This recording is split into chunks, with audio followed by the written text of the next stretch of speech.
at the back. It's not so easy to speak after the child speaking also. Well, in the last few days, we heard that malnutrition is one of the most important problems that affect HD patients. And this confirms very works in literature, where showing that malnutrition is very present in dialysis patients and seem to worsen morbidity and mortality. This happened in Europe too, and we have two works, one on the Spanish group and the other from the Italian group, that studied nutrition in emodialisi patient in the south of Italy, and already shown that one-third of patients in HD is affected by malnutrition. So, next slide please. Many efforts, we have here also background yesterday that depicted the frame in which now we have a lot of strategies to fight against malnutrition in HD patients. But we believe that we are, just seen just a few minutes ago, that there are some other strategies to fight against. The same experience we have just seen, and we will go on to the next slide, please. And this is experience from Toronto, from also Iratus, is longer nocturnal hemodialysis, daily nocturnal hemodialysis. As you can see from this slide taken from the internet site, there is an increase of protein intake, there is an increase of hepatitis, is a change of the composition of amino acids. We believe that another strategy can be performed.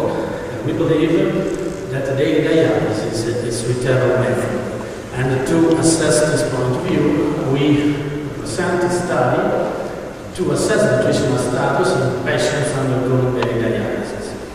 Daily dialysis is a schedule based on bicarbonate hemodialysis 6 or 7 times a week, 2 hours for session, and 2 needle stick method. We examined 21 patients recruited in our center in Perugia, Italy, and all patients were dialyzed for at least 6 months with a 3-week dialysis schedule. We started nutritional status by anthropometry, glucometry, by impedance analysis, and by chemical sampling. We collected a lot of data, but for this study we used the medial muscular circumference obtained by country, body surface and placenta extracellular water obtained by impedance, and total protein obtained by chemical assessment. All the measurements were made at last time, 6 months and 1 year period.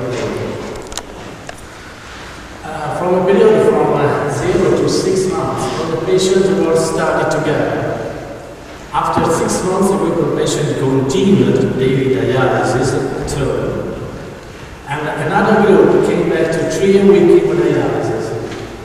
The statistical analysis was performed for paired test, and the package was SPSS for weeks. And here you can see the results. You see from 0 to 6 months for all the patients. You can see that all the parameters studied, circumference, body mass, extracellular water, total protein, increased in a very statistical way. In the second half of the study,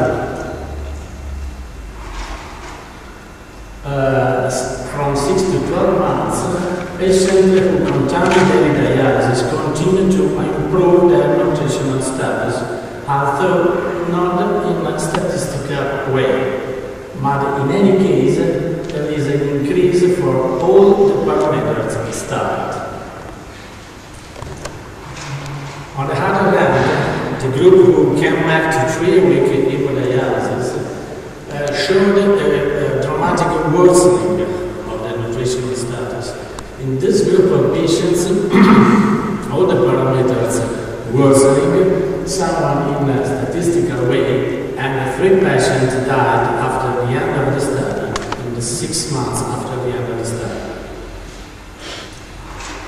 Well, our conclusions are that dialysis seems to improve nutritional status of HD patients.